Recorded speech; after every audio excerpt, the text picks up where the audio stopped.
But Syriac itself was a cognate language of Aramaic that was developed by Christians. So Syriac itself is a Christian language. And one of the earliest versions of the Bible was the Syriac Peshitta, which is older than most of what you have in the Latin Rite. It goes back to the original Hebrew and Greek. And it already was in existence in the 2nd century, the 3rd century.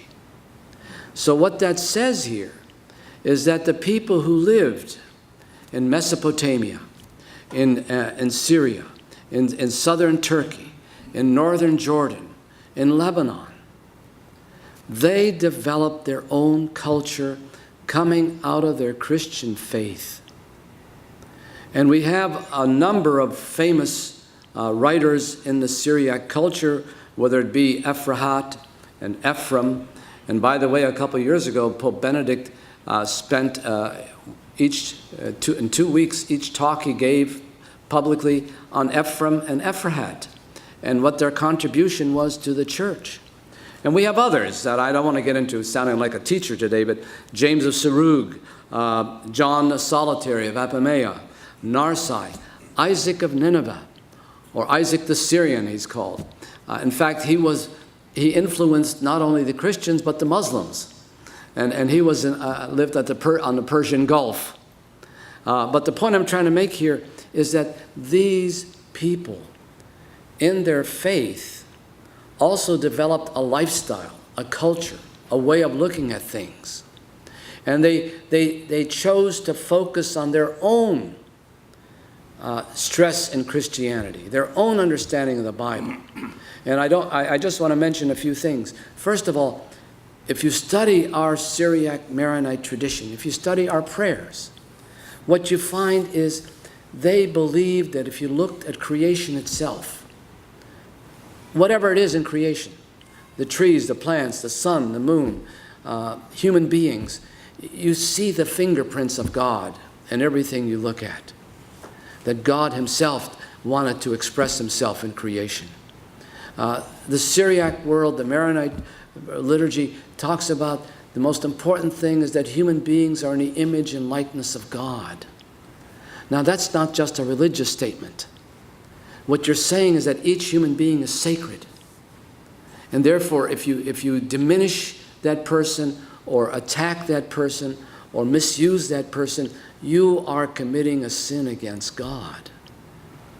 That's why, from our Maronite Syriac tradition, no human being is ever to be looked down upon. No human being is to be seen as someone to be destroyed. And we bring that not only to our church, but to our culture, to our social life. And of course, those of you who go to the Maronite church, we have that prayer that says, "You've united your divinity with our humanity and our humanity with your divinity." I mean, that's an outrageous statement. And again, I'm not trying to compare ourselves with Christians, with Muslims or Jews, but for a Muslim or a Jew, that's a horrible statement. That we have God in ourselves, that we're united with God. And when we receive the Eucharist, we not only receive the Eucharist, but we receive the Holy Spirit that drives us out to do amazing things. And so the point I'm trying to make here is that we not only have our faith and our liturgy, but we have a whole world view of how we look at life. We are Catholics, but we're Maronites. We're not Melkites, we're not Armenians, we're not Romans. We are Maronites. And not to distinguish ourselves, but to show what we have to offer. That we have a rich tradition to offer. And of course, we distinguish ourselves from other religions. Not that we're claiming we're better or worse, that we leave up to God, I believe, but to point out that, we ourselves have as much right, no matter whether we're the minority or majority in any country, that we have a right to express ourselves, to present ourselves to our fellow citizens. Now, as most of you know,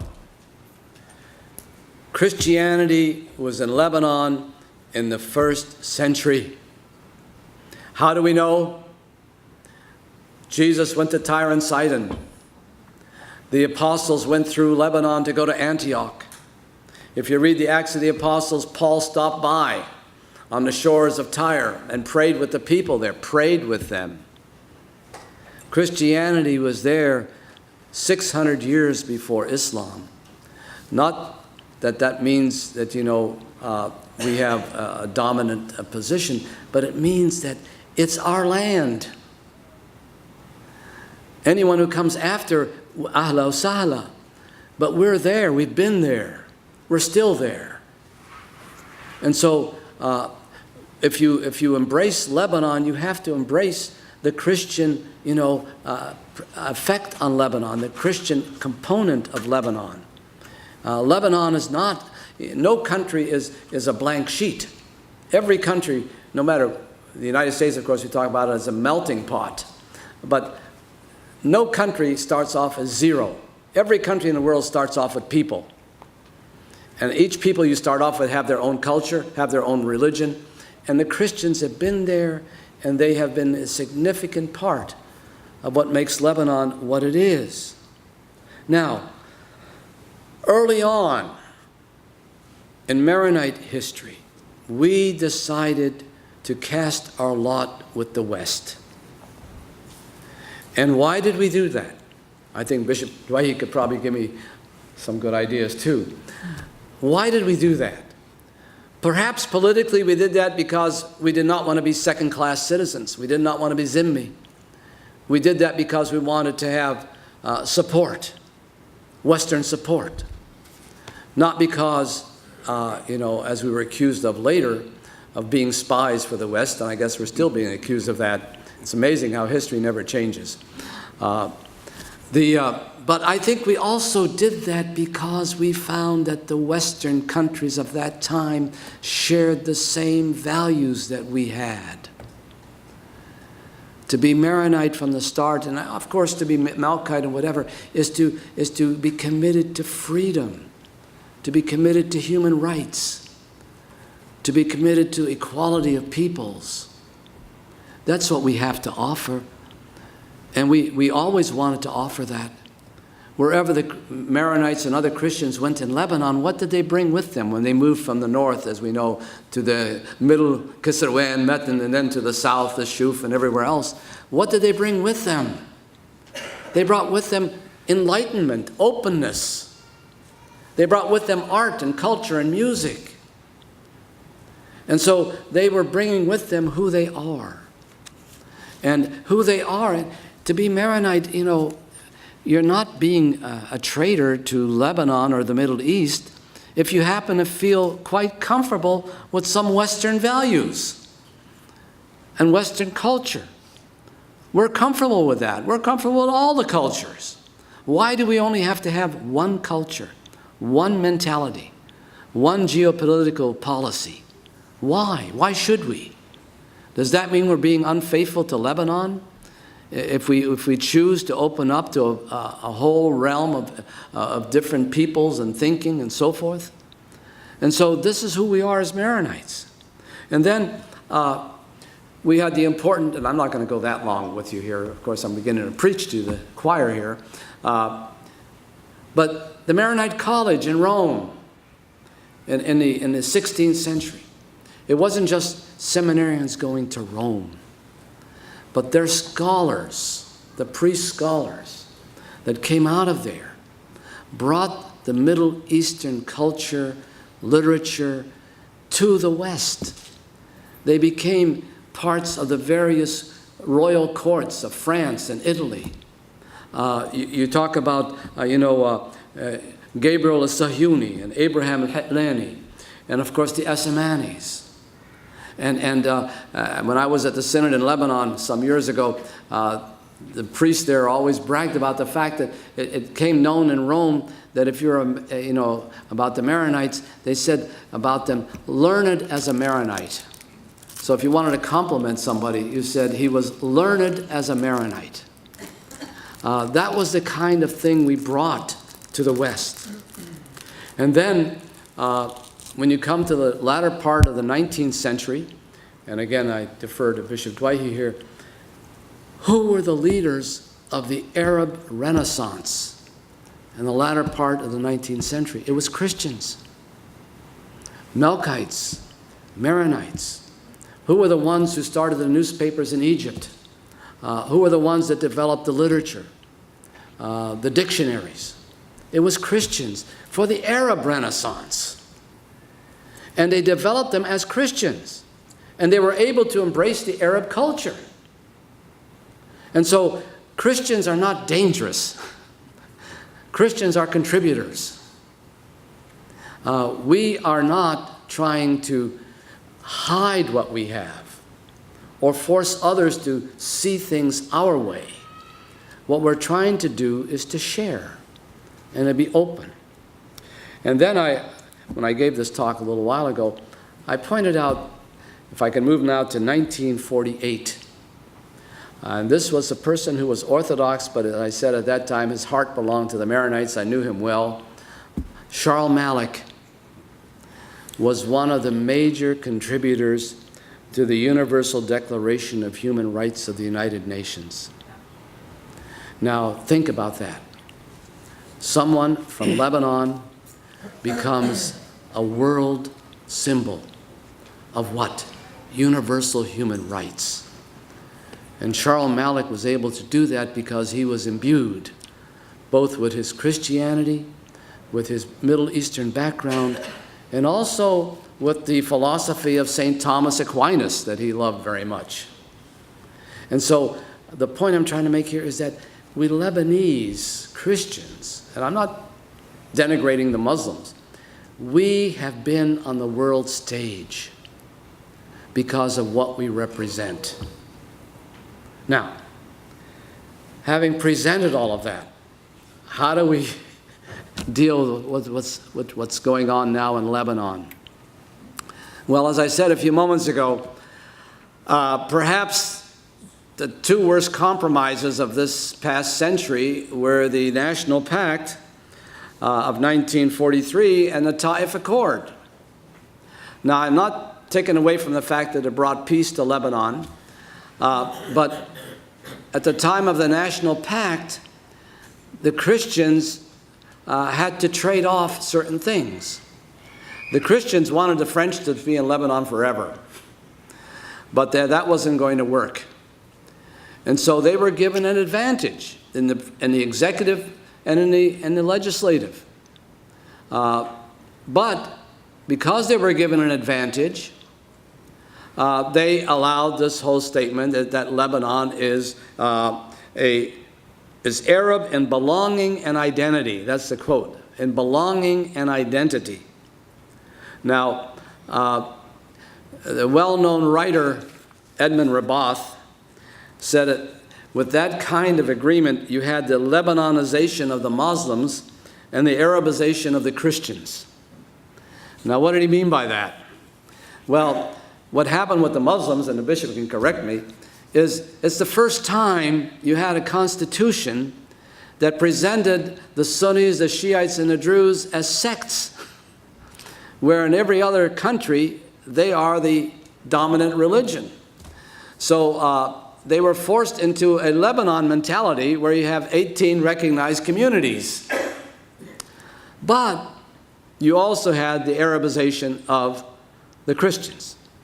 Because now, over and over again, whether it be our friend Mr. Birri or our friend Mr. Jamblot, they keep, as soon as we talk about Christian rights, they keep bringing up the idea that we're an Arab country. So we're being hit over the head by the idea that we're an Arab country and that we're Christians living in an Arab country. Now, I don't think that formula is fair. I think if you want to identify Lebanon, Lebanon is both a Christian and an Arab country, and if you don't like that kind of language, is a multicultural country. Lebanon's identity is multicultural.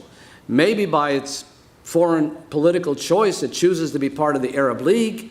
Maybe the majority of people who live in Lebanon are Muslim and consider themselves part of the al-Islamiyya, whatever it is. But why do we have to identify Lebanon as an Arab country? Because a significant part of the Lebanese do not see themselves as Arab. And so,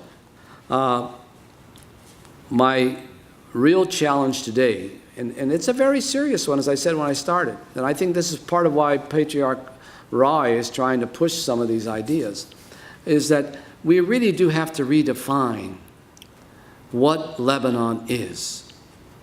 And if we can redefine what Lebanon is, then perhaps we can also redefine what its political and social and foreign policy stance should be.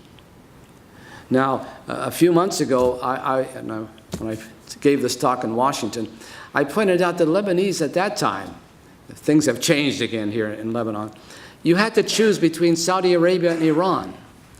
Now, why? Why should you choose between two totalitarian governments? Why should that be our choice? Why can't you choose democracy?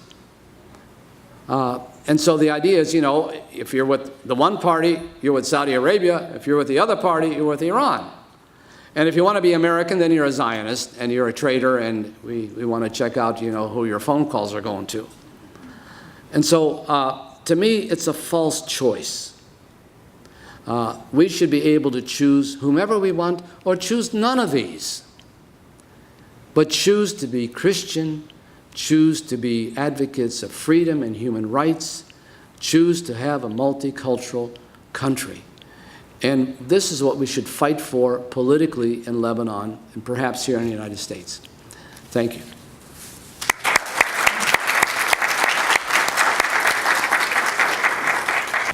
Right now in Lebanon, we have two major problems.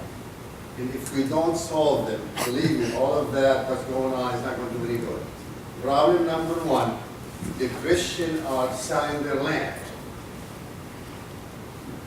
Number two is the Christians they're not in the government, and most of them are leaving Lebanon. So if we have no power in Lebanon, believe me, as Maronite, we have no power. It's not going to be our power in America. We have to have power in our land, in Lebanon. Israel never amounted to nothing except when they come back in 1949 and they established Israel.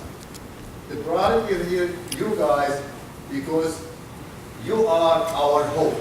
Quite frankly with you, if we are talking about Lebanon, let's talk about the Christians before the Christians came there, because we are Phoenician and Aramaic mixture.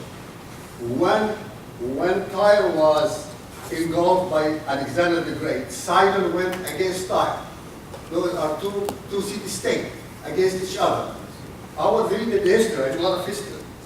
During the Chorbishop and Pierre Ridley, I was shocked to read that Pierre Ridley himself, he went and he picked up Imam from Tripoli against Chorbishop. So we as Maronite, as individuals, nobody could take us. The richest man in the world is Maronite. And we get so many examples of us, whether in college, in university, as an individual, nobody could take us. But when it comes as a group, we're no good. Look what happened in Lebanon. We're no good. The only hope for us, the only thing is keeping us as Maronite is the church. We have the Batra, Inshallah, and now the new Batra. So our hope is for you, because we're going to keep on fighting. We need something to solve the problem. It's the land. The Christians are losing their land over there. And one solution, I'm going to stop. Why can't we have kind of a pool, a bank, and all those Christians have money, give money over there, and if somebody needs to sell his land because he needs to, let's help him out and let the land stay with the Christian law. And thank you very much. Appreciate that. We will get into a lot more discussion here. As you know, this issue already was brought up by the Patriarch and the bishops about the land. The only thing that's frustrating, of course, is the church can do all it wants to do, but if somebody gets an offer of double the price of what he has, he's going to go for it. And no bishop or patriarch is going to stop him. That same thing happened in Israel with the Palestinians who were there. The Jews in Israel way back when were the minority. They went in and bought up the land, and they sold it to them. But I don't want to prolong this, but I remember my mother and I went to Lebanon in 1966. And we met with Patriarch Moshe, who was a friend of the family. And our discussion was then, in 1966, that they were going to try to pass a law to allow Lebanese to sell to foreigners. And so this is not something new. But the question is, yes, the church will speak out, and as I say, that's one of the issues on the agenda for the Bishop's Synod about selling the land. But, you say only the church can do this. Let me get back to you, but I'm running the show, so I won't let you respond. We have to get on. But, from the first day I've been involved with Lebanon, and that's been most of my life, what I get from lay people is, you, the church, are our hope. You, the church, are our salvation. But when Lebanon was in the middle of its worst crisis, and when the patriarch threatened to excommunicate both sides ignored the patriarch, even under pain of excommunication. So don't tell me you, the church, can do this. You are the ones to do it. If you don't care that much about your country, the church can't stop you from doing these crazy things.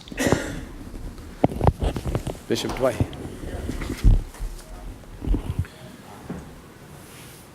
You are going to be totally in a different, completely different aspect of this meeting. I don't know, he talked about, I like his spirit of conciliation, of communication, and I